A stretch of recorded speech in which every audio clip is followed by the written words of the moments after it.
Happy Monday morning in the Ozarks. We're going to get a look inside the hearing room today with Roy, and we'll tell you all about it right after this.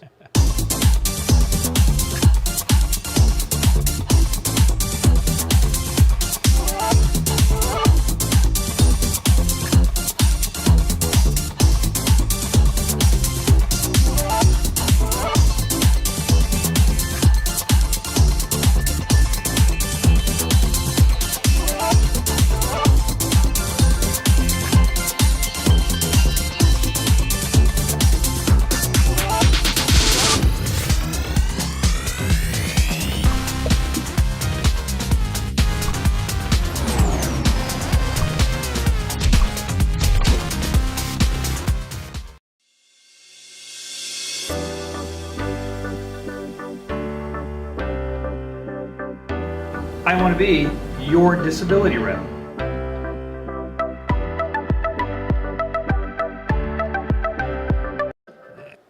And we are back. So, man, it's hot.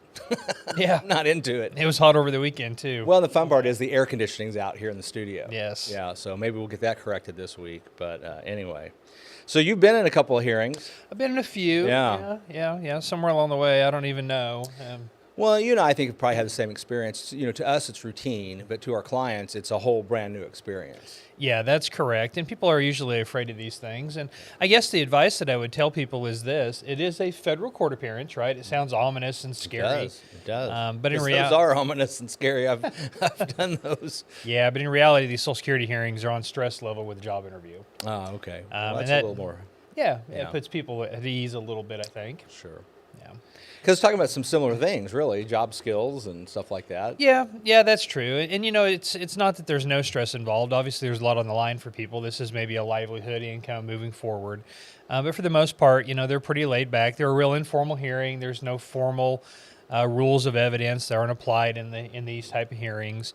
There's not really an adversarial party to argue against you, so there's no counsel for the agency. You're not getting cross-examined. No, not by so opposing much. counsel, really. Not so much. The judge asks questions. Yeah, the judge will ask questions of you, and they're really pretty straightforward things that we should all pretty well have a good grasp on. Yeah, well, and I know you go to sufficient lengths to prepare your clients for that hearing. Oh, ahead of most time. definitely. No. When they'll participate, right? Yeah. That's usually was always my experience. Is sometimes you're like, hey, we're trying to help you, and they don't want to.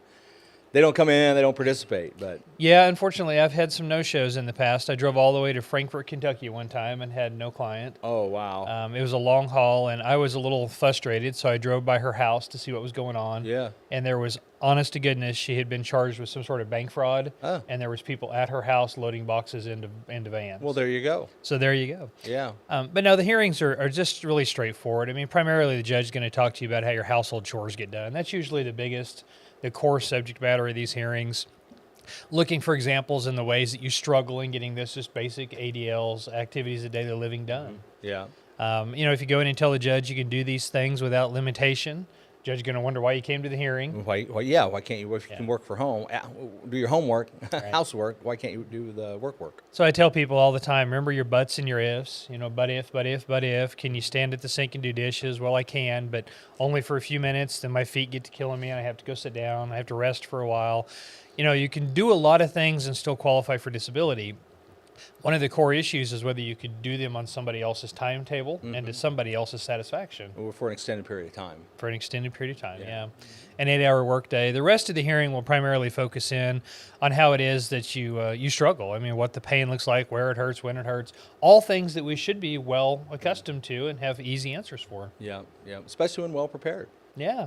So At the end of the hearing, they'll talk to a vocational expert, a jobs expert, that'll come in and give the judge some guidance on how big of an impact some of your limitations from your condition would have on your ability to go back to the workforce. But the hearing itself is really not all that stressful. No, well, that's good for people to know. And you know, like I say when I speak, sometimes all you need to overcome fear is a little bit of education. It is. And, you know, the thing is, if you have a representative on your case ahead of time, so much of the legwork is done. So much of the narrative is already in front of the judge. They know where you're coming from. They know what the argument's looking for. They're not having to uncover every aspect of your case. It's more so them being able to go and confirm that the story that you're telling is accurate and jives with how you live with your life. And that type of preparation work probably does two things. One, the judge may already have a good idea of what their decision is going to be.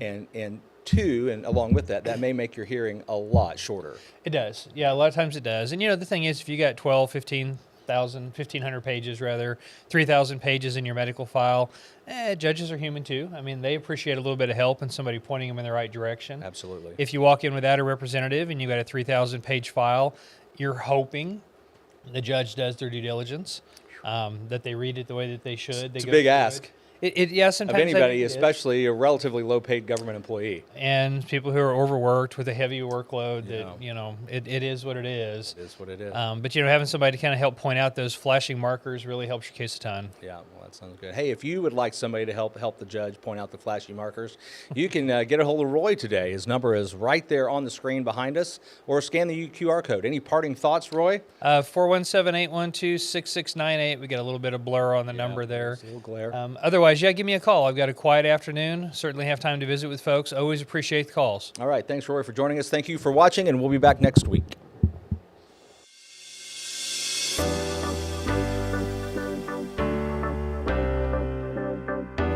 I want to be your disability rep.